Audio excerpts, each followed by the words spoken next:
Good morning, good evening, good afternoon, whatever it is. Wherever you are, welcome back to another episode of Couple School Podcast. We're on episode number 17. Episode number 17. I know, right? Where does the time fly? It's flying. It's flying somewhere.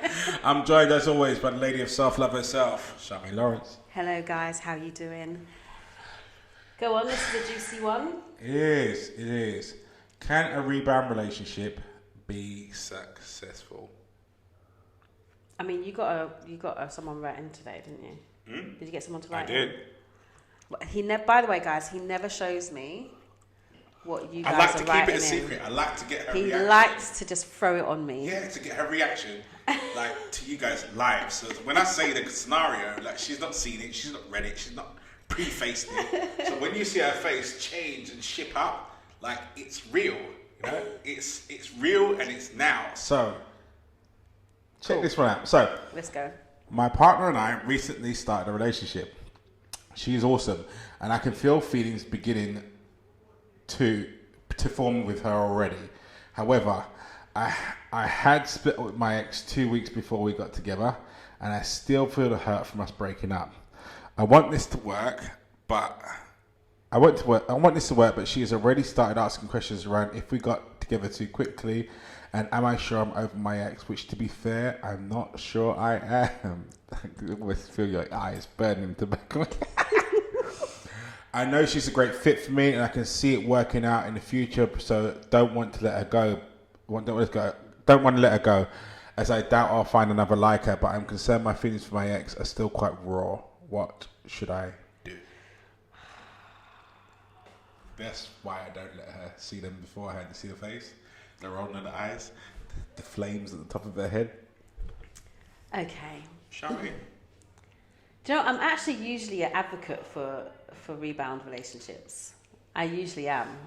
I'm like, I don't think there's anything wrong with it. However, I don't think there's anything wrong with it if you have dealt with the situation. Okay, so firstly, if this was just him having a sexual relationship with somebody 2 weeks later and then it was a sexual relationship for a period of time, I don't think you're emotionally connected necessarily to a sexual relationship. So you can kind of deal with your feelings or get over your feelings for your ex or do the work you need to do for that.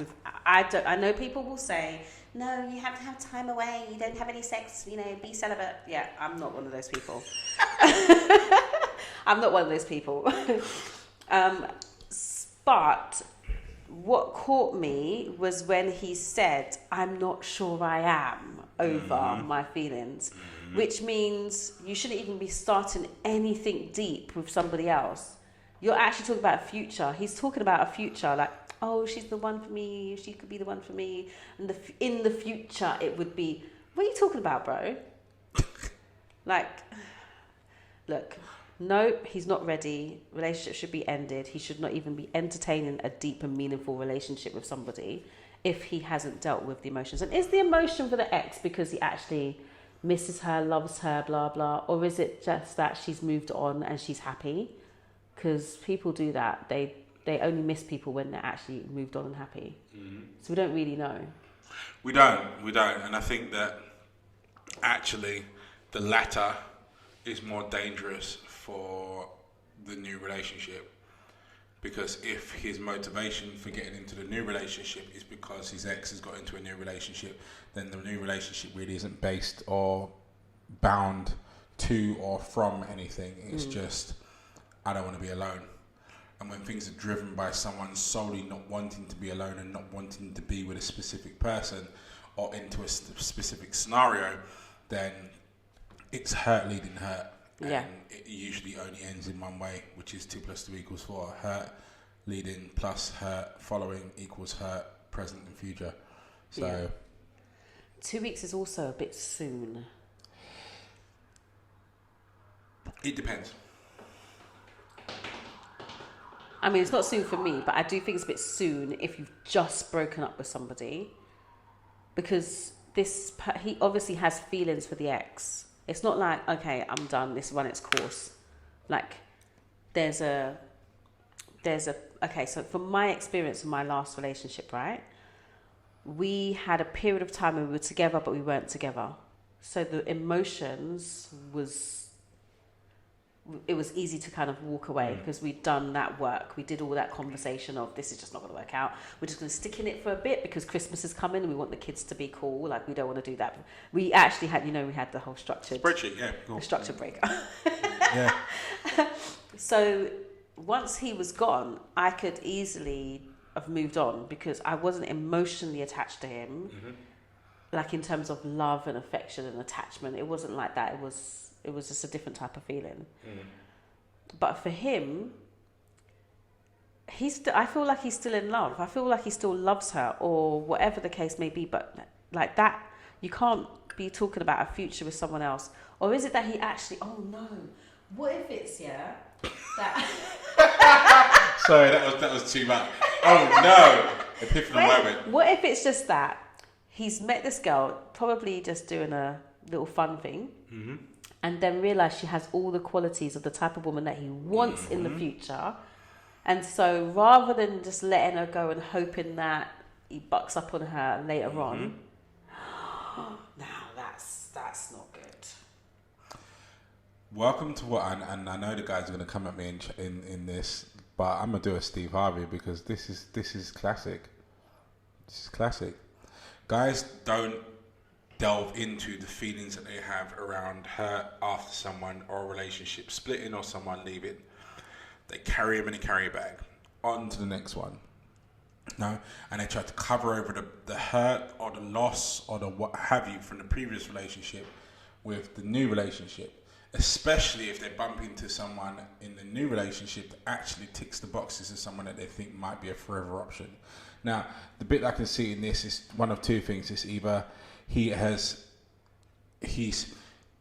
aware enough to see legitimately that this person is his possible potential forever option, or he's warped himself into thinking she's the forever option because he's hurting so much and he needs a safe place to hide. One of the two scenarios is what I get from this. Now, so if we deal with the safe place to hide one first, for any guy that's watching here, there is no safe place to hide if you're hurting. There isn't. It doesn't matter what you drag over the top of your head to try and hide from whatever it is that you're going through, you've got to go through it anyway. All you've done is push pause. The process for getting over someone doesn't change. It's still the same. You still have to mourn the person that was once there before, then mourn the space that have left because they're not there, then come to terms with the fact that said person's not there, then re-establish new connections and new ways and routines of doing things without said person and by yourself, and then come to the point where you can actually start seeing yourself with someone else. You can't erase that, you can't fast forward it, you can't fast track it. So when you cover that bit over, or cover over that feeling that you've got with a new relationship, all you've done is push pause. At some point, you've got to push play. The only difference that's going to happen now is that you're going to push play with somebody else's emotions in play. And notice I use the word play a lot because what you're doing is playing with that person's emotions because yours are screwed. So if that's the situation, if that's the case, then the only option really is to split with said person so you can go and do some repair work yourself. If it's you legitimately think that this person could be your forever person and now you've still got feelings that you need to get over with the other person, from the other person, but this other person's here and you don't want to let them go, you've got to be honest. You've got to be honest and have a conversation and go to them, look, I'm still hurting and this is where I'm at and this is what I'm going through, but I see such a potential with you. I'm here. Now, the reason why I would say that for me, that changes in context is because people can help people through stuff. People can help people look at stuff and heal from stuff. But they can only do that when everybody's honest and on the same page. You can't do that if you're hiding behind the person because you think this person's so great and you don't want to let them go and you want to hold on to them because you think they're a forever option. You don't see yourself finding anyone as marvellous or as wonderful as that person. If you're holding on to them and not letting them know that you're holding on to them whilst you deal with your nonsense, then that's not fair. It's not fair and it's not right because now you're creating your own new breed of hurt because you're hurting them. Relationships take honesty. even when you don't feel like being honest, or even when the honesty hurts. It takes honesty. So you've got to be brave and speak to the person and go to them, look, I'm a bit shattered from whatever her name is, insert appropriate name here. This is what happened. And if they choose to stay, then that's them. Then that's a transparent situation. And that's an honest platform for that relationship to move forward from. Because that person knows what they're getting involved in. They know how much they've got to help you. They understand that you've got feelings that are attached to bits of the past, and they know they've got some work to do. That's fair. What's not fair is if you're trying to hide it from them because through fear of losing them to somebody else. That's not cool. Yeah, I don't know. I don't like that idea of giving them the option to stay. I think actually you should take the lead and say, okay, we're going to have to go right back to basics of just dating and nothing too serious. That's what I mean. Because I think women generally have a habit of being superheroes, and it's our nature to jump in and save the day, even when we don't want to, because we have that attachment or because we believe in the future, as you're saying. And I think you have to do the work rather than expecting someone to really jump in and guide and lead you. And I think a lot of the time, women will take the lead when it comes to that. And I just don't think you should put her in that situation. I think I do stand by what I'm saying. I think you should give her the choice, because if I've been in situations myself, and I've coached many people through before, where they have, and at the point when they least expected it, bumped into their perfect person. Yeah. And they know it. And they legitimately don't want to lose, but I get that feeling, but I do think that everybody has a right to choose. Now, if you open it up to her and go to her, right, cool, this is where I'm at. I think that this could be legit. And the thing is, I use the word honesty specifically here because you've got to be honest with yourself. And now I'm saying honesty in the sense of zero ambiguity. So, like, say for argument's sake, when Karen and I got together, I knew after the first interaction, I knew that was home. I knew it. I couldn't see anything else. I just saw that. Don't get me wrong. There were bits to fix in me. I certainly wasn't the version I am now, and I wasn't what I thought that she deserved. But she had a choice of whether or not she had to stay. How soon was you open about that? Right from the start. And as I said, it takes a level of transparency within yourself first. You've got to be able to analyze the wreckage and go, okay, cool, can this plane fly, or does this boat float? And if there are massive holes to the hull, you've got to let them know, like, cool, like, at some point in time, this could be the flagship of whatever, but right now it's a wreck. Yeah, but I also think that's probably because Karen might have been in that space where she did not need to do the work necessarily. But I think sometimes we have to be focused on doing our own work. And I just feel like there's a lot of occasions, just from things that people I've spoken to, people I've worked with, there's a lot of occasions where we as women start nurturing a situation, and the person, as honest as they are not doing the work, and therefore so I just feel like sometimes just focus on what you need to do for you, rather than, yes, you can tell the person, be honest and open about, this is what I need to do, this is where I am, this is how I'm feeling, but you need to have a plan of action in place about what you're going to 100%. Do. And I don't want anyone to feel like, oh, what Andrew's saying is I'm just going to be honest, and then boom, then we're just going to stay together. No, I feel like you have to have a plan of action. You just can't come and be like, I'm shattered, I'm still hurt, I'm this. What is the action plan that you have in place? Because the person that you're with is only supposed to be supporting you, not doing the work for you. Right. And I get a bit frustrated sometimes, because I feel like sometimes people think, oh, let me just be open and honest and just say all this. But actually, there's never any action in place. And it means that you're putting your partner in a situation where they have all this information, and then they're starting to struggle level of trying to find an action plan for you that fits you, and you're not actually doing the work. And that's why I'm not always that comfortable with this idea of staying in a relationship even though you're going through stuff, because unless you are actually working towards your action plan and you've got your partner supporting you, then it's never going to be successful. You're just adding more trauma to more trauma to more trauma. Because there's nothing worse than being in a relationship with someone that is hurting or going through stuff, you're trying to support them and they are not doing anything. They just feel like, yeah, I've just told you what I'm going through in it. I've just told you I'm hurting. I've just told you I've gone through this. I've just told you I've gone through that. So you should just understand. No, there has to be an action plan in place. And if you're not able to do that, leave her alone. I think adding on to that, it's a two-way street. And the person that's involved, in the sense of the person that's damaged or got work to do, you need to accept that that is your work. Yeah. The person that's choosing to stay, you need to accept that that is their work. And this is what I mean about being transparent. I think you're 100% right. I call it knight in shining armor syndrome. You know, both guys and women suffer from it in different points in time. So guys, when they meet with a woman and first get together, they're preoccupied with beating the guy that was there first. So the guy that was there last, they want to be better than him in every possible fraction and way in which that they can be. Women have this knight in shining armor syndrome where you want to fix a dude. So when you bump into a guy that's broken, you want to fix him.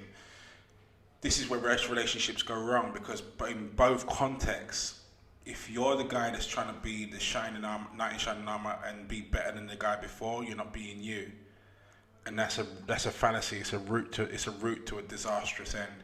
For a lady stepping into a relationship, if your main focus is to fix a guy, and understand you can't fix him. It's his job to fix him. You can play the supportive role to help to facilitate someone to fix themselves. Like, don't get it wrong, I said this in the podcast before. I said, no, sorry, it wasn't a podcast before, it was an after school live. Like, Karen didn't fix me. What she did was she created a bubble which meant I could fix myself. And that's what it's about. It's understanding the work that needs to be involved in being completely honest. Not passing the buck, not passing responsibility, not pass it on to this new person and going, okay, right, well, cool, this bit's damaged, that bit's damaged, here's a schematic, you fix the ship. No, they're a passenger on your ship. You fix the ship. What they're doing is they're supporting you to being able to do it. And if you can be honest in that respect, then I think your relationship stands a chance. But if any of those factors stand to be true or aren't connected, or you can't be honest, then you need to back off, leave her or him, whichever way around this scenario goes, because it goes both ways, leave them alone. You go and do the work that's required to get yourself back upright and get your ship sailing again. And if they're still there, then it was meant to be. If not, you find someone else. Yeah. Cool. What do you think, though? What do you think of rebound relationships, just generally? I'm all for rebound relationships. I'm all for rebound relationships, and I'll tell you why. Because you never get to choose when you meet your right person. You don't. And they could come bouncing at you after a rebound, and a lot of the times they do, because that's at the point when you're at a point of evaluation. Like, when you're in a relationship that like, if I use my own personal circumstances, I was married for 10 years. Now, we knew that relationship was on the rocks probably about year 5-ish. We pushed it forward. We had a trial separation for a while, and we separated. And I can't remember if she had a relationship in a period of time, but I did. And then got back together again because certain things appeared fixed. Because there were specific points in our relationship that didn't work and didn't fit, but they appeared fixed from the outsource. So we tried to do it again, and then it really didn't work, and then it was plain and obvious it didn't work. So therefore, the only route out was to leave. Now, we had not as structured a departure as yours, but it was similar in that respect. It was a vivid discussion and decided outcomes, and then action plan, and then off we went. No, so we played our relationship out to the fullest extent. So we tried separating, we tried talking, we tried writing letters, we tried writing emails, we tried going to marriage counselling, and then finally said, you know, this is the end, and this is how it needs to be. You know, so I do believe in rebound relationships, because nothing changes until something changes, and very often when you're in a relationship state where there's a change of relationship or a relationship breakdown, that's when, if you're analysing yourself the most and going, okay, well, cool, what do I need? Now, based on how that rebound relationship starts, you know, I read somebody the other day, relationships end usually how they start, you know. So if your relationship is starting from a point of honesty, like an honesty and understanding of yourself, then that relationship will will stand the test of time.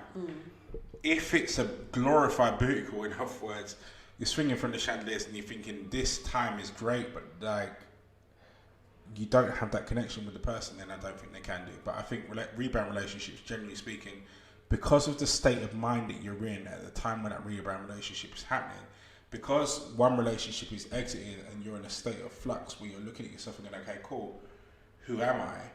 If you're genuinely finding someone that fits alongside the version of who am I that you've decided that you are, or you're going to be, or that you're moving into, then you've got a recipe for success, I think. Okay. What's your thoughts? On rebound relationships? Yeah. I'm not bothered. Like, I feel like I'm not against them at all. Like, I know lots of people, you're a self-love coach. I can't believe you tell people not to take time to get to know them, who they are. I mean, you can get to know who you are while having wild, passionate sex with somebody. There's absolutely... I'm all for that, though, actually. No, but you can. And I think it's unfair to tell women that you can't have wild, passionate sex with someone while getting to know who you are and recovering from a relationship. I don't believe that's the case. I think there is a grieving process that goes on, but everyone's grieving process is different. And I don't think that necessarily women instantly attach just because they have sex. I don't believe that either. But I think it just is dependent on the person, and you have to know who you are. Like you say, date yourself first. Yep. Like I say, self-love first. You have to know who you are, and you have to know what you like and what you don't like, and your traits, you know, your strengths, your weaknesses. And when you know all of that about yourselves, when you end a relationship and you meet somebody else, you already know whether this is somebody that you just want to have fun with, someone you want to have a relationship with. You already know what that is, but you also should already know the work that you need to do on self. And that has got nothing to do, like being with somebody else that has no impact on you developing as a person. No. Like, I'm always developing. Self-love is not, like I say this, it's not a destination, it's a journey. You're constantly loving self. You're constantly, it's literally like going to the gym. It's part of a healthy lifestyle. So it doesn't matter who you're with and when you're with them, you're constantly doing that. So I'm not for or against. I just think you just need to know yourself. If you're not in that space, then you're not in that space. If your grieving process is taking long, like, that's fine. That's entirely up to you. But I don't believe in like this whole idea that rebound relationships are terrible at all. Just following on from that, I use this context a lot. And I say to people, look, there's an I in relationship for a reason. You know, there's only one, so it means that it's crucial. It's crucial that you have an understanding of who you are and what you stand for at every given point in time throughout your relationship, and it doesn't become just about your partner or your kids or your circumstance. I think Charmaine's actually absolutely right. I mean, the vast majority of people that I speak to lose themselves in relationships, and that's why it becomes difficult to do work on themselves when they're in relationships, because they're so preoccupied with not losing the other person that they end up losing themselves in their quest for keeping them. And ironically, the route to keeping the person, because they didn't get into the relationship to date themselves, they got into a relationship to date you. So the key for you actually keeping the person is to keep your eye on the prize, which is, ironically, you. Is to be selfish, is to look at yourself and go, okay, cool, I need me time because I like to do this and I like to do that. Like, we get into relationships to learn about the other person so we can learn about ourselves, to get a different understanding or perspective on something, a different way of doing something, someone else liking to do this with their spare time, so you get exposure to something new. That's the fuel and the currency of your relationship. They didn't get into relationship to get into a clone with themselves. You know, they didn't. They got in there for you. That's why they chose you. They didn't fall with you. They didn't get you by default. They chose you, which means, therefore, the person they're interested in is you. So you need to learn to focus on you whilst you're in a relationship with somebody else. And as hard as that might sound, it's quintessential and essential for you moving forward within your relationship. You know, and if you're finding the relationships are maybe falling by the wayside, or you're going from one relationship to the next and they don't seem to find depth, I think maybe what you're possibly looking at is you're looking for all the right answers in all the wrong places. In the sense of you're looking and putting all of this pressure on the other person, when actually, truthfully, all it is that you didn't pay enough attention to yourself, and you didn't put enough of yourself into relationship. You were so preoccupied with making them happy that you didn't realize that making them happy is by injection of you. So you need to focus on you. You need to focus on you 100% and stop sacrificing yourself for your other person. This is a partnership. It's a relationship. It's a two-way street, which means your voice is equally needed to be heard and essentially must be heard in order for that relationship to actually move and communicate and turn into what it's supposed to be. People look at these old couples that are like 60 plus, holding hands, walking down the sand, all that sort of stuff, flicking their toes in the sea. Those people didn't get there by tranquil seas. They got there by arguments, by debates, by challenges, because that's how they got to know each other. Because we only get to know something when we bump our heads into something that we thought used to be this way, but it's not. And it's how you have a healthy debate or a healthy argument. It's not about finding fault. It's about understanding where the responsibility lies. That's the key to successful arguments. Who's responsible for this, and who's responsible for fixing it? Who's taking the lead in this respect? It's two people, one timeline, not two becoming one. And if you grasp that concept and hold on to that concept, then that's the fruits of your relationship moving forward. So I think 100% you can find yourself or establish yourself or repair yourself inside of a rebound relationship. I don't believe in the circumstance of that must take 3 months off and be by yourself in a locked room, surrounded by pictures and smells of the ocean in order to fix yourself before you go find someone else. You can find yourself within a relationship, and sometimes that's actually the best place to do it, because the other person can play the supportive role and create that bubble for you to repair and restore and step forward. But each person has to accept their role. The person that's playing the support needs to accept that they're playing support, not lead in fixing. Person that needs to be fixed or needs repair work done or needs to get over their ex, understand that that's what you need to do. You're the one getting over your ex. You're the one doing the repair work. You're the one doing the fixing. Agreed. So that brings us to the end of this episode. Thank you so much for listening, following, supporting, subscribing. If you haven't subscribed, please do. Keep getting told off not to say that. So please do hit the subscribe button. It helps the algorithm more than you could possibly know. Also, anyway, hit the bell, because when you hit the bell, it will notify you as soon as 12 o'clock comes. It will say Couple School Podcast episode. You see, this is why I'm not technologically minded. I didn't know that. I didn't know anything. I didn't know there was a bell. I didn't know there was a bell. Hit the bell, please. Thank you very much. Listen to Charmaine when it comes to anything social media, because I really don't understand what I'm doing. I just talk into the microphone and try to look pretty. I cut my hair today. Did you notice?